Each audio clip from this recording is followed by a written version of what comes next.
Good afternoon, and welcome to a new edition of Shooting Straight.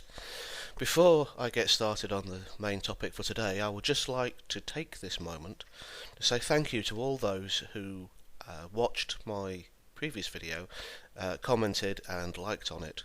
I have to admit the response that I had was greater than I anticipated, and it helps me to make more of these videos knowing that people are actually watching. So I thank you for your time and for those who left feedback and watched the video.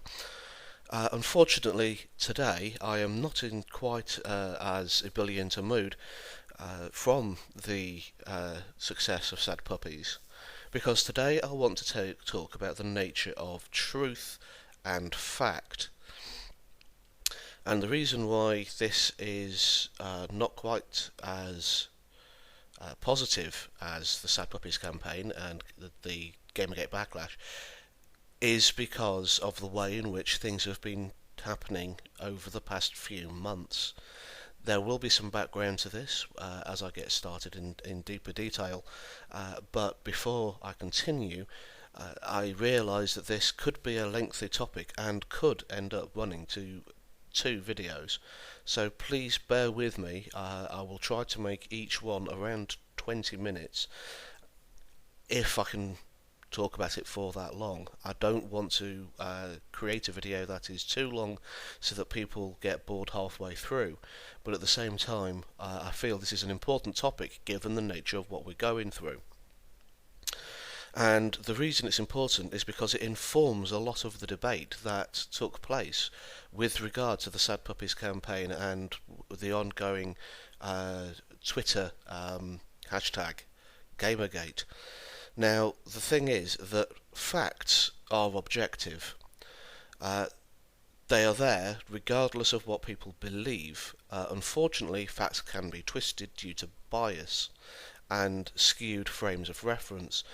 If you would go in to have 5 eyewitnesses to an event, if you ask each of those people, you can end up with 5 different interpretations of what's happened, and yet only one thing occurred.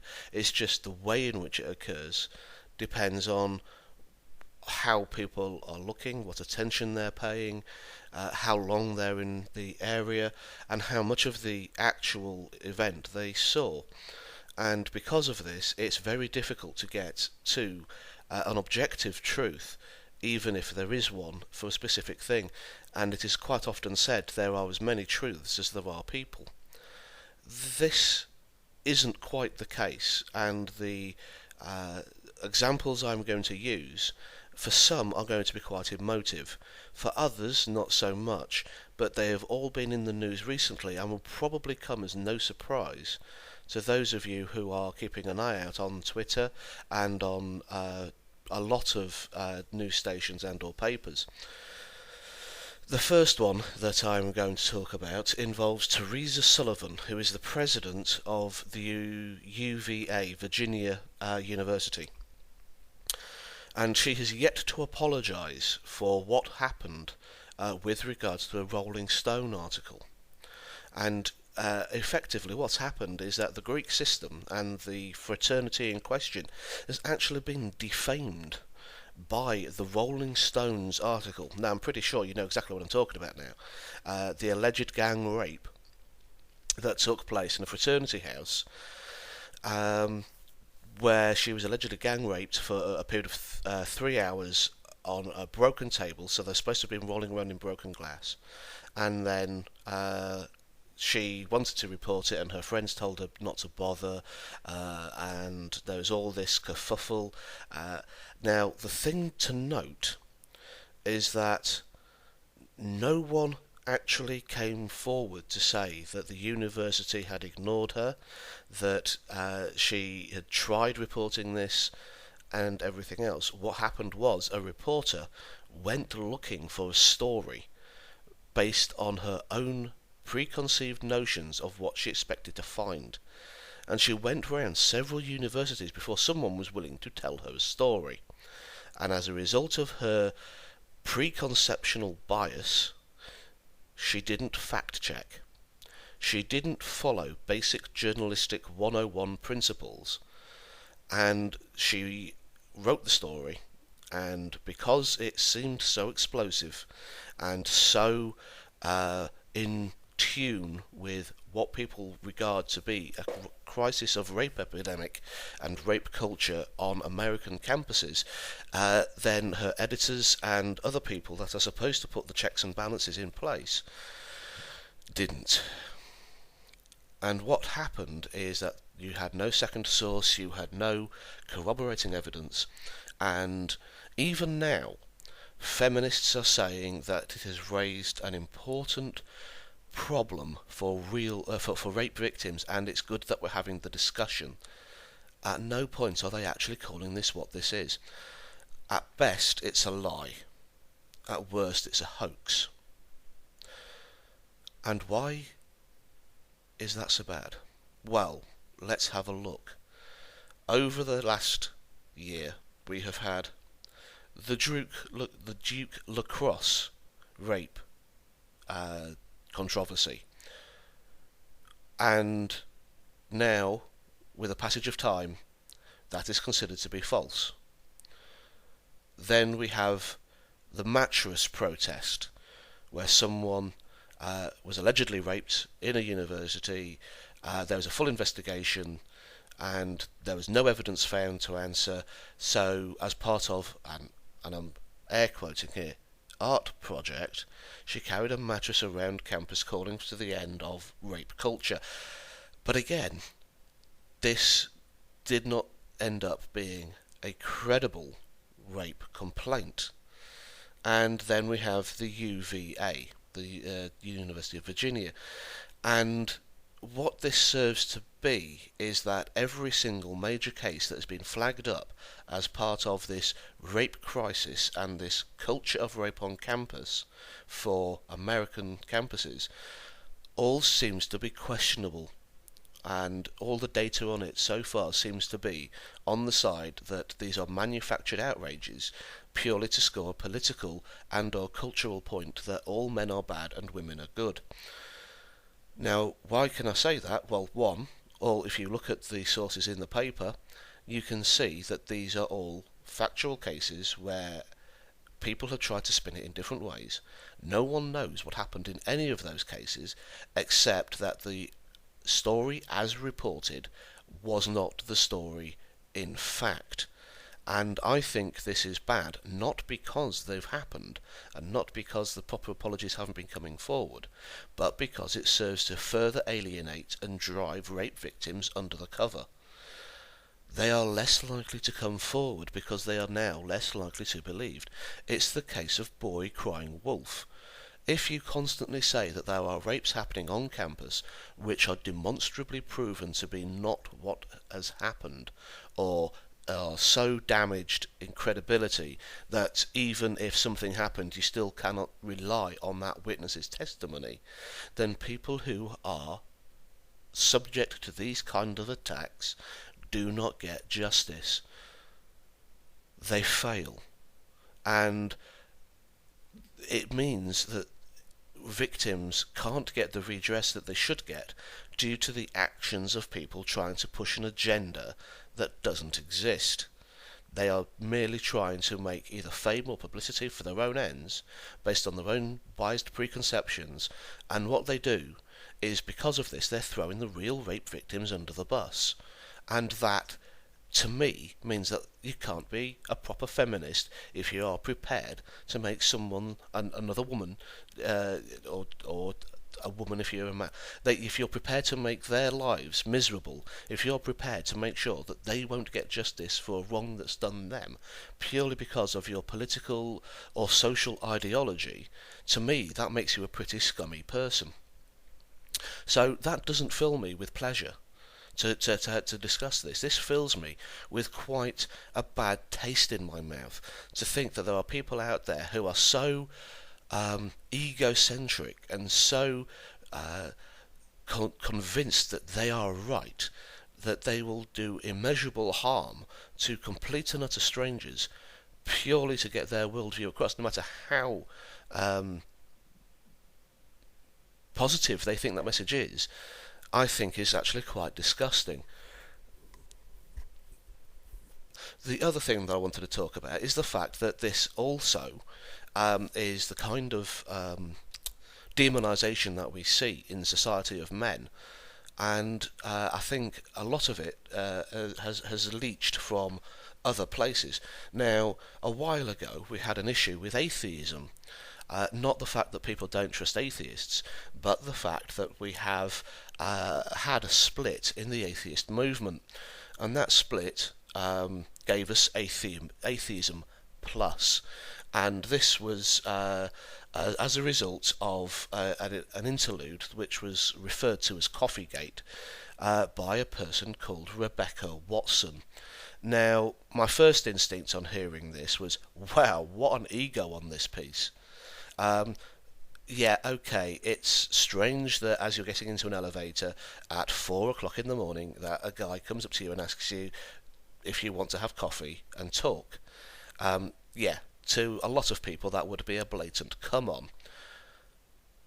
But it's the reaction afterwards, the fact that she's there saying it's not right, it's creepy, it's objectification and all these things, and at the end of the day it could have been just a guy who was not that socially well adjusted, who actually meant let's go for a coffee and continue talking about what we're talking about until 4 o'clock in the morning further.